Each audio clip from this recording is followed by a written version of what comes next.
मैंने एक भूतनी को रस्सी से पकड़कर उसे अपने पास पालतू की तरह रख लिया था। मैं उससे उबने लगा और उसे दूर करने के लिए मैंने उससे झूठ बोल दिया कि मुझे गर्मजोशी वाली औरतें पसंद हैं। मुझे क्या पता था कि वही भूतनी एक दिन पाताल लोक की रानी बन जाएगी। जब वो वापस आई तो उसने कुछ नहीं कहा, बस जीवन मृत्यु की किताब खोली और बिना हिचकिचाए मेरा नाम काट दिया। उसी पल मैं अमर हो गया। ना मर सकता था, ना जी सकता था, बस इस दुनिया में हमेशा भटकने के लिए मजबूर हो गया। और वो अपने अंधेरे सिंहासन पर बैठ गई ताकि हम कभी दोबारा ना मिले। 10 साल बाद मेरी छोटी बहन को मेरी अमरता और मेरी अपार दौलत के बारे में पता चल गया और उसने एक तांत्रिक के साथ मिलकर मेरी किस्मत चुराने की साजिश रच डाली। उस रात मैं छत पर खड़ा था, पूरी तरह टूटा हुआ, डर से कांपता हुआ उससे भीख मांग रहा था। मुझे मत मारो, मेरा सारा पैसा ले लो, मुझे मरना नहीं है। क्योंकि अगर मैं मर गया और फिर उस औरत से सामना हुआ तो मुझे जिंदा उबलते तेल में फेंक देगी। लेकिन उसकी आंखों में जरा भी रहम नहीं था। उसने ठंडे स्वर में कहा कि उसे सिर्फ मेरा पैसा ही नहीं, मेरी अमरता भी चाहिए, क्योंकि मैं उसका भाई हूं और मेरी हर चीज उसकी है। उसके इशारे पर तांत्रिक ने मुझे बालों से पकड़कर घसीटा और छत के किनारे तक ले गया। ये इमारत 33 मंजिला थी और नीचे एक घातक तांत्रिक जाल बिछा था। अगर मैं गिरता तो सिर्फ मरता ही नहीं बल्कि दोबारा जन्म लेने का मौका भी खो देता। सब कुछ पहले से प्लान था और फिर मैं गिर गया। जब मैंने आंखें खोली, मैं इंसान नहीं रहा था, मैं एक भूत बन चुका था। 2 यमदूत मुझे पकड़कर घसीट रहे थे। चारों तरफ अंधेरा, चीखें और दर्द की गूंज थी। नरक का दरवाजा मेरे सामने था। मैं चिल्लाया कि मैं निर्दोष हूं, मैंने कुछ नहीं किया, मुझे छोड़ दो। लेकिन मेरी आवाज किसी तक नहीं पहुंची। तभी एक कोड़ा मेरी आत्मा पर पड़ा। दर्द इतना गहरा था कि मैं चीख भी नहीं पाया। उसी पल मुझे समझ आ गया कि यहां आने के बाद कोई भी अपनी किस्मत से नहीं बच सकता। डर और दर्द के बीच मैंने आखिरी उम्मीद में कहा, मैं मिंग वांग की बेटी को जानता हूं। एक पल के लिए सन्नाटा छा गया, फिर अचानक एक और कोड़ा पड़ा। चुप रह, नाम मत ले। तभी मुझे समझ आया कि ये सब मिले हुए हैं, तांत्रिक और यमदूत। सब मुझे हमेशा के खत्म करना चाहते हैं। जैसे जैसे हम नरक के विशाल दरवाजे के करीब पहुंचे, मेरी आत्मा कांपने लगी। तभी दूर से एक भारी आवाज गूंजी, इसका प्रोसेस पूरा हुआ, वो लाओ हे था मेरी आखिरी उम्मीद। मैंने पूरी ताकत लगाकर उस हाथ को काट लिया जो मेरे मुंह पर था और उसकी तरफ भागा। लेकिन तभी एक जोरदार लात पड़ी और मैं फिर जमीन पर गिर पड़ा। मेरा चेहरा दबा दिया गया, मेरी आवाज बंद कर दी गई। लेकिन इस बार मेरी हलचल ने उसका ध्यान खींच लिया। भेजो, इतना कहकर वो धुंध में गायब हो गया और उसके साथ मेरी आखिरी उम्मीद भी चली गई। दाढ़ी वाला यमदूत कुछ पल तक उसे जाता हुआ देखता रहा, फिर मेरी तरफ मुड़ा और बिना कुछ कहे मुझ पर लात घूंसे बरसाने लगा। मैं जमीन पर पड़ा था, हर बार मेरी आत्मा तक उतर रहा था। और फिर उसने कोड़ा उठाकर मुझे बेरहमी से पीटना शुरू कर दिया। कुछ ही पलों में मेरा पूरा शरीर जख्मों से भर गया। जब वो थक गया तो उसने मेरी ठोड़ी पकड़कर मेरा चेहरा ऊपर उठाया और ठंडी हंसी के साथ बोला, चिंता मत कर, अंदर पहुंचते ही मैं खुद तेरी खास सेवा करूंगा। इसके बाद उसने मुझे उठाया और सीधे पहले नरक में फेंक दिया। 1000 सुइयों का नरक। चारों तरफ दर्द ही दर्द था, अनगिनत यातना के औजार और उन पर बंधी आत्माएं जिनके शरीर में हजारों सुइयां धसी हुई थीं। वे इंसान कम और कांटों से भरे स्याही ज्यादा लग रहे थे। ये सब देखकर मेरी सांसें थम गईं। लेकिन मैंने फिर भी हिम्मत जुटाई और कहा, मैं लियो रियान को जानता हूं। अगर तुमने ये सब जारी रखा तो वो तुम्हें माफ नहीं करेगी। अंदर से मैं जानता था कि उसे मेरी कोई परवाह नहीं। शायद इसी वजह से उसने मुझे अमर बनाया था, ताकि मैं हमेशा अकेला भटकता रहूं। लेकिन जैसे ही मैंने उसका नाम लिया, दोनों यमदूत एक पल के लिए रुक गए। फिर दाढ़ी वाला हंस पड़ा और मेरे चेहरे पर थपथपाते हुए बोला, बहुत बड़ी बड़ी बातें करता है, लगता है बहुत नाटक देखे हैं। क्या मिंग वांग की बेटी भी तेरे जैसे किसी की कल्पना में आ जाएगी? उसने एक लंबी सुई निकाली जो मेरी पूरी बांह जितनी लंबी थी और बोला, अब दर्द सहने के लिए तैयार हो जा, अभी 17 नरक और बाकी हैं, हम धीरे धीरे खेलेंगे। इतना कहकर उसने सुई मेरी जांग में घुसा दी। दर्द इतना भयानक था कि मेरा पूरा शरीर बेकाबू होकर कांप उठा, लेकिन आवाज तक नहीं निकल पाई। तभी अचानक एक आवाज गूंजी, रुको। सुई तुरंत बाहर खींच ली गई। मैंने हाफते हुए ऊपर देखा तो सामने इस नरक का प्रबंधक भी युनताओ खड़ा था। उसे देखते ही मेरे अंदर उम्मीद जगी, क्योंकि मैं उसे पहले देख चुका था जब लियो रियान मुझे यहाँ डराने लाई थी। मैंने दर्द सहते हुए कहा, तुमने मेरी बात सुनी थी? वो कुछ पल तक मुझे घूरता रहा और फिर उसके चेहरे पर आया डर बता रहा था कि उसने मुझे पहचान लिया है। लेकिन अगले ही पल उसने नजरें फेर ली जैसे कुछ हुआ ही ना हो। ऊपर से आदेश आ चुका था कि मुझे पूरी तरह मिटा देना है। बी युनताओ ने ठंडे स्वर में कहा, आदमी आने वाला है, तैयार रहो। ये सुनते ही मेरा दिल बैठ गया, क्योंकि अब साफ था कि वह भी उन्हीं के साथ मिला हुआ है। मेरी आखिरी उम्मीद टूट गई। मैं कड़वी हंसी हंस पड़ा और बोला, तो यही है तुम्हारा अंडरवर्ल्ड लियो यान। यहाँ भी खेल चल रहा है, 1 2 4 7 4 9। वो अपनी आंखों से मेरा अंत देखना चाहती थी। कुछ ही देर में वह अपने तांत्रिक के साथ मेरे सामने आ खड़ी हुई। शुरुआत में उसके चेहरे पर डर साफ दिख रहा था और वो तांत्रिक के पीछे छिपी हुई थी, लेकिन जैसे ही उसने देखा कि यमदूत उसे पहचानते हैं, उसका आत्मविश्वास वापस आ गया।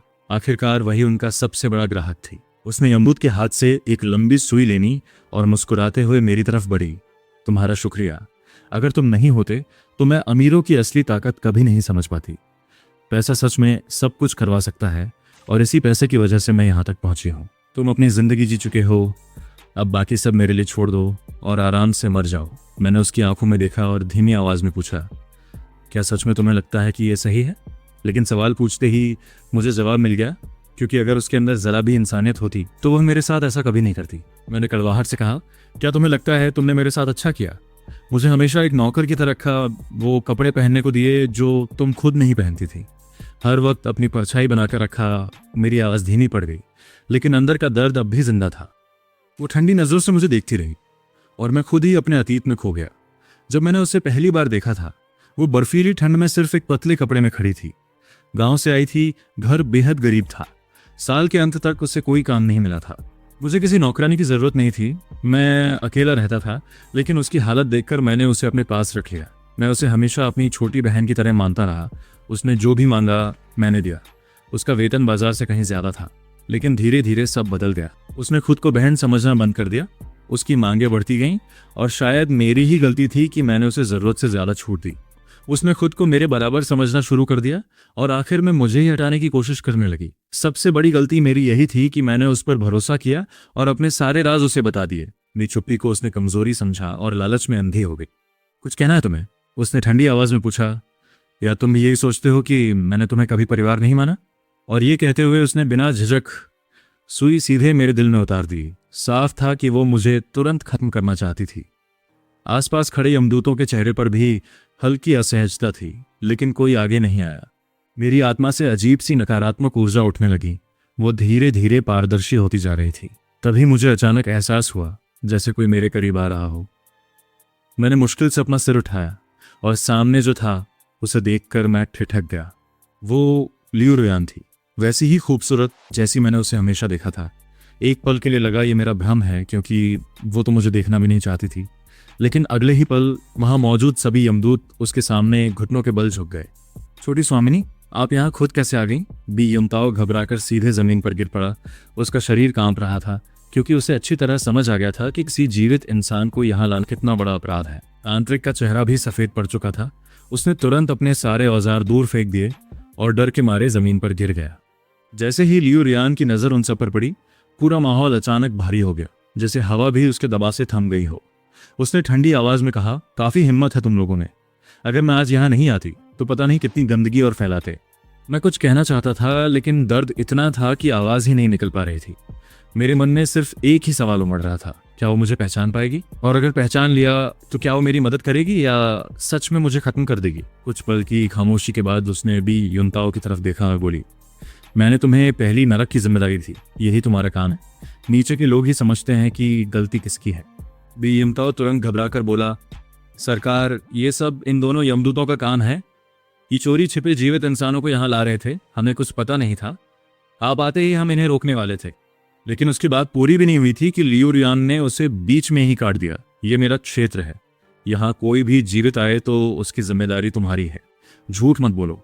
उनकी बातों को सुनते सुनते मुझे धीरे धीरे समझ आने लगा कि वो यहाँ इन गैर कानूनी कामों को खत्म करने आई है और मैं बस एक बदकिस्मत इंसान हूँ जो इस साजिश में फंस गया। लियो रियान ने कठोर आवाज में कहा, चुप रहो, क्योंकि ये दोनों जीवित होकर यहाँ घुसे हैं।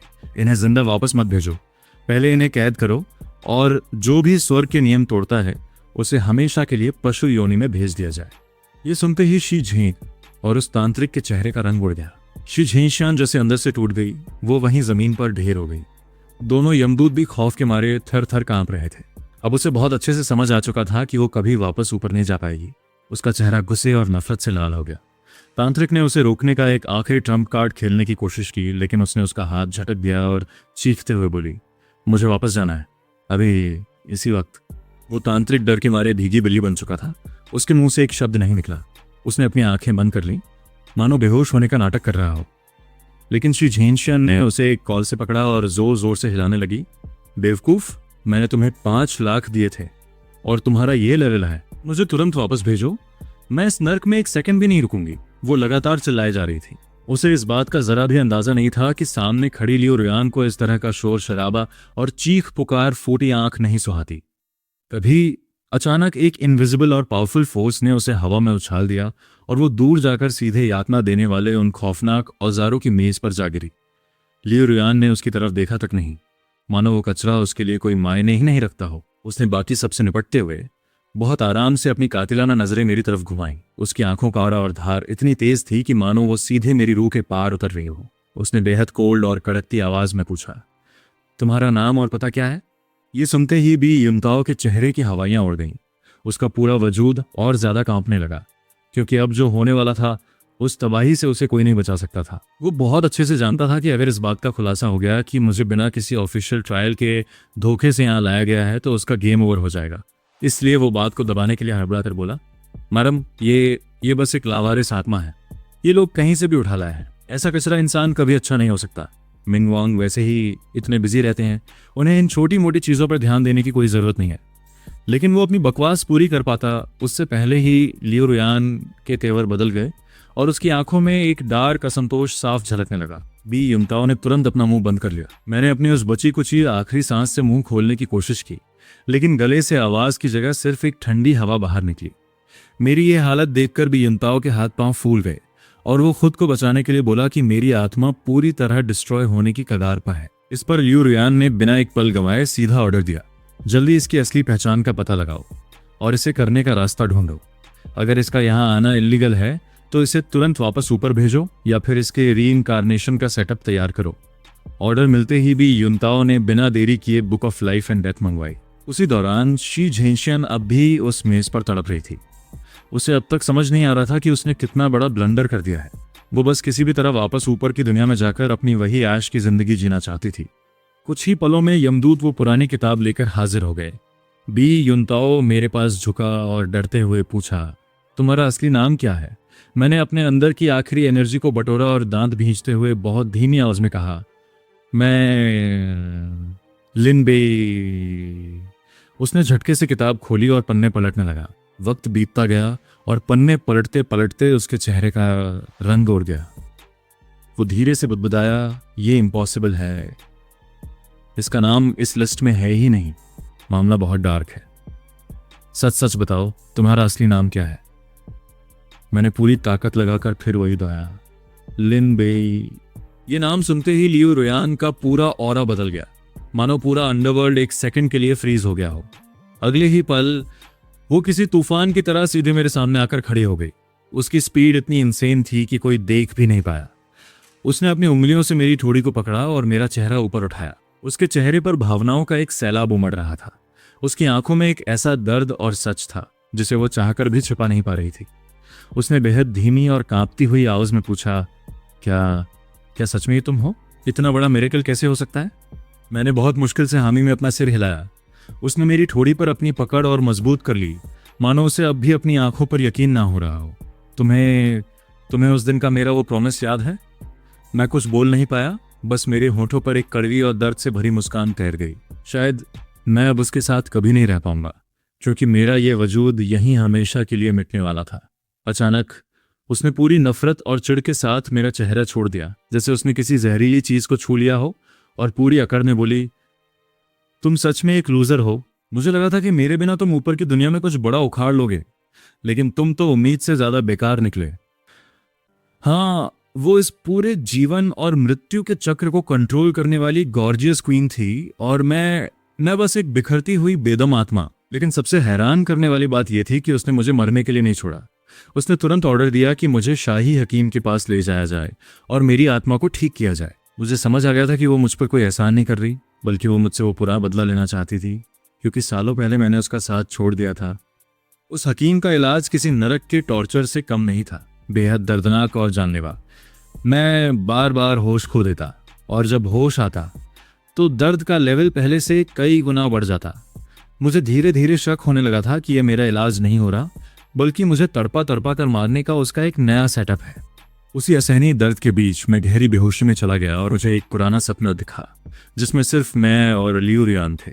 उस दौर में वो एक नॉर्मल इंसान की तरह इस मतलबी दुनिया में रहती थी और अचानक मेरी लाइफ में आई थी। वो वजूद सच में बहुत मुश्किलों से भरा था। चारों तरफ कंगाली और बीमारियां फैली हुई थी, लेकिन उसके साथ रहने से मुझे लाइफ की सबसे बड़ी खुशी मिली थी। उसने मेरे हर बुरे और काले दिनों में मेरा साथ दिया था। वो मेरा पहला और आखिरी प्यार थी, मेरी लाइफ की इकलौती और सबसे सच्ची खुशी।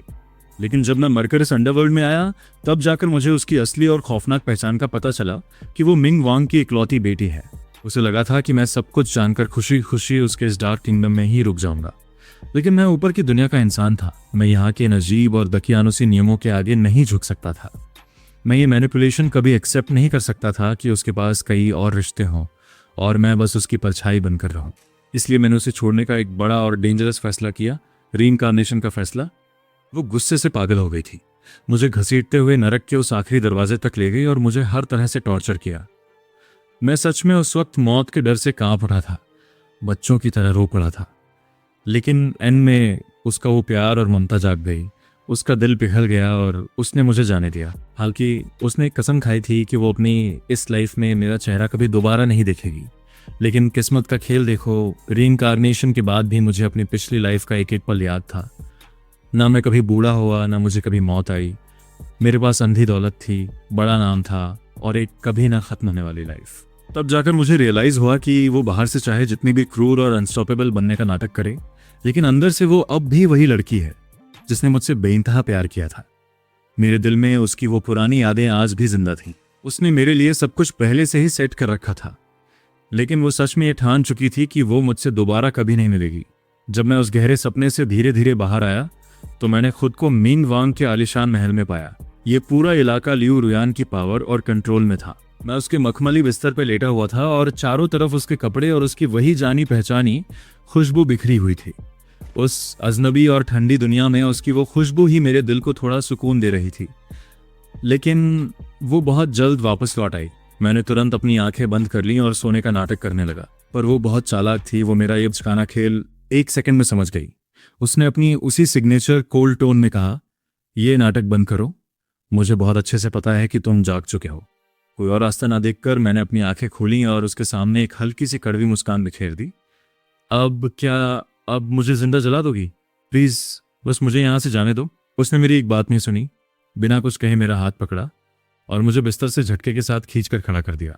उसकी आवाज में एक अजीब सा डेंजरस प्रेशर था। जिन्होंने तुम्हें इस जाल में फंसाया है, उन्होंने तुम्हारे खिलाफ एक बहुत गंदा गेम खेला है। आज तुम अपनी इन आंखों से उनका वो भयानक एंड देखोगे। उसकी आंखों की वो कोल्डनेस देखकर मेरी रीढ़ में एक सिहरन दौड़ गई। मैं समझ गया कि वो पहले उन गद्दारों का शिकार करेगी और उसके बाद मेरी बारी आएगी। हम कुछ ही मिनटों में महल के बाहरी कोर्टयार्ड में पहुंचे, जहां शी झिंगशान और वो तांत्रिक घुटनों के बल बैठे हुए थे।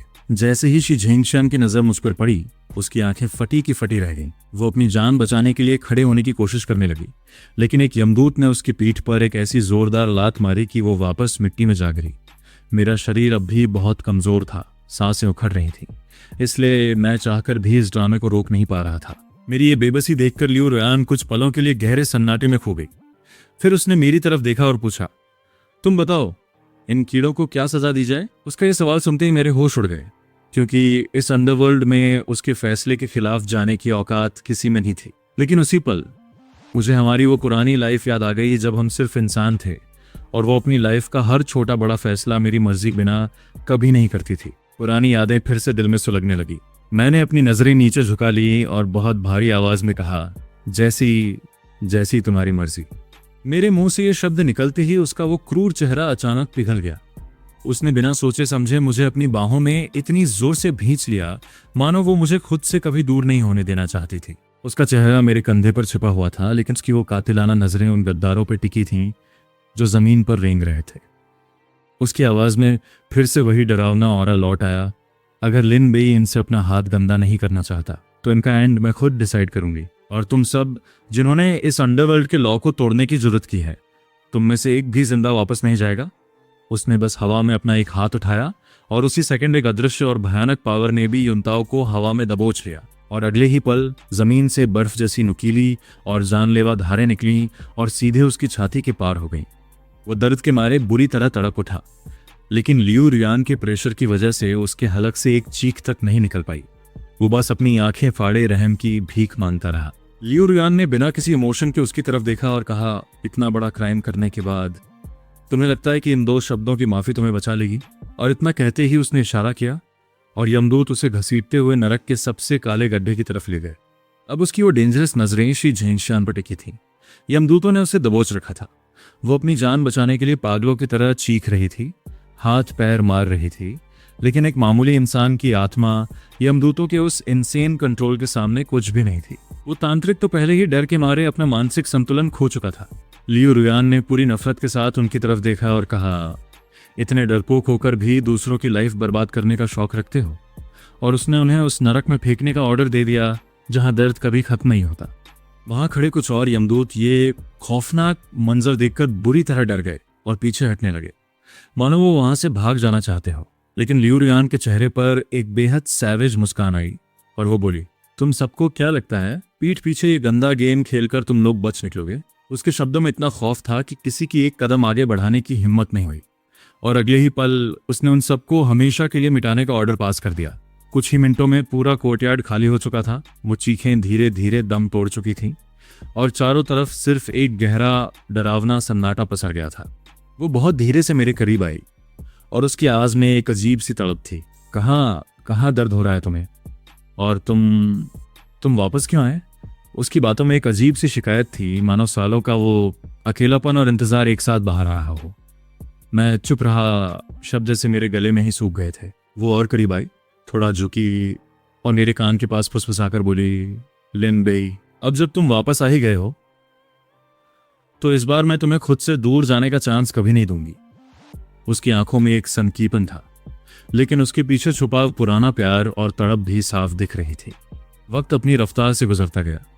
वो हर दिन मेरे पास आती, अपने हाथों से मेरी देखभाल करती और मेरी उस बिखरती हुई आत्मा को अपनी पावर से फिर से हील करती।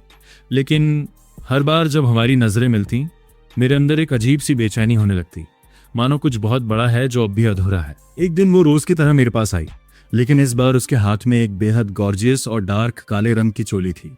वो मेरे सामने रुकी और अपनी उसी कातिलाना मुस्कान के साथ बोली, ये तुम्हारे लिए है, मैंने इसे खास तुम्हारे लिए डिजाइन करवाया है। मैंने जैसे ही उसे अपने हाथ में लिया, मुझे अपनी उंगलियों में एक अजीब सी गर्माहट फील हुई, मानो उसमें साक्षात सूरज की कोई प्राचीन और रहस्यमयी पावर समाई हुई हो। जब मैंने उसे पहना तो वो मेरे शरीर पर इस तरह फिट बैठी मानो वो बनी ही सिर्फ मेरे वजूद के लिए हो। मैं आईने के सामने खड़ा हुआ और खुद को देखा। मेरे उस धुंधले ऑरा में फिर से वही पुरानी रौनक और लाइफ वापस लौट आई थी। मैं फिर से अनस्टॉपेबल फील कर रहा था। लियू रियान पीछे खड़ी मुझे ही देख रही थी और उसकी आंखों में मेरे लिए वो गहरा और सच्चा प्यार साफ दिख रहा था। वो बहुत धीरे से मेरे पीछे आई और उसने मुझे अपनी बाहों में जकड़ लिया। उसकी वो पकड़ बहुत सॉफ्ट थी, लेकिन उसमें एक ऐसा जिद था जो मुझे कभी छोड़ना नहीं चाहता था। उसकी आवाज़ हल्की सी कांपी, तुम्हें अंदाजा भी है मैं हर एक सेकंड तुम्हें कितना मिस करती थी। तुम्हारी वो मुस्कान, तुम्हारी वो नजरें, सब कुछ। जो बीत गया उसे भूल जाओ लिन बेई, अब तुम मेरे पास हो और यही हमारी लाइफ का सबसे बड़ा सच है। और उस पल मुझे रियलाइज हुआ कि वो दुनिया के लिए चाहे जितनी भी क्रूर और डेंजरस क्वीन क्यों ना बन जाए, लेकिन उसके दिल में मेरे लिए जो जगह थी वो आज भी वैसी ही सेफ और जिंदा थी। दोस्तों, अगर ये वीडियो आपको पसंद आया हो तो वीडियो को लाइक और चैनल को सब्सक्राइब करना मत भूलना। देखने के लिए धन्यवाद। फिर मिलेंगे।